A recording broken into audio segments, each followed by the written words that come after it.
Hi friends, എല്ലാവർക്കും പുതിയ വീഡിയോയിലേക്ക് സ്വാഗതം. നമ്മളിന്നിവിടെ തയ്യാറാക്കാൻ പോകുന്നത് തക്കാളി ചോറാണ്. അതെങ്ങനെയാണ് തയ്യാറാക്കണമെന്ന് നമുക്ക് നോക്കിയാലോ.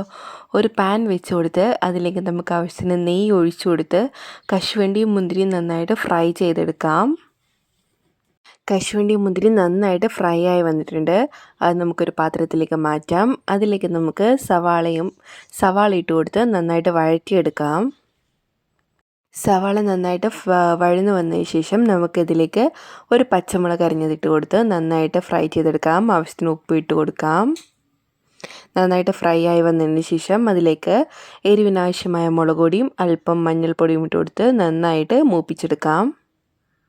മൂത്ത് വന്നതിന് ശേഷം തക്കാളി ചോറിൻ്റെ മെയിൻ ഇൻഗ്രീഡിയൻ്റായ തക്കാളി ഇതിലേക്ക് നമുക്ക് അരിഞ്ഞിട്ട് കൊടുക്കാം. നല്ല പഴുത്ത തക്കാളിയാണ് എടുത്തിരിക്കുന്നത്. അതിട്ട് കൊടുത്ത് നന്നായിട്ട് വേവിച്ചെടുക്കാം. അങ്ങനെ നന്നായിട്ട് തക്കാളി വഴന്നു വന്നിട്ടുണ്ട്. നമുക്കിതിലേക്ക് വേവിച്ച് വെച്ചിരിക്കുന്ന അരി ഇട്ട് കൊടുക്കാം. ഞാൻ ഇവിടെ ഒരു കപ്പ് അരിയാണ് എടുത്തിരിക്കുന്നത്. അത് നന്നായിട്ട് വേവിച്ചും ഊറ്റി വെച്ചിരിക്കുന്നതാണ്. അതിട്ട് കൊടുത്ത് നന്നായിട്ട് ഇളക്കി യോജിപ്പിച്ചെടുക്കാം.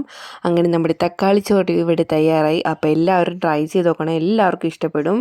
ഇതിനൊപ്പം വേറെ കറിയുടെ ആവശ്യമൊന്നുമില്ല. ഒരു സാലഡും ഒരു പപ്പടം ഉണ്ടെങ്കിൽ നന്നായിട്ട് ഫുഡ് കഴിക്കും എല്ലാവരും. അപ്പോൾ എല്ലാവരും ട്രൈ ചെയ്ത് നോക്കണം. അപ്പോൾ ഇനി അടുത്ത വീഡിയോ ആയിട്ട് കാണുന്നവരെ ബൈ ബൈ.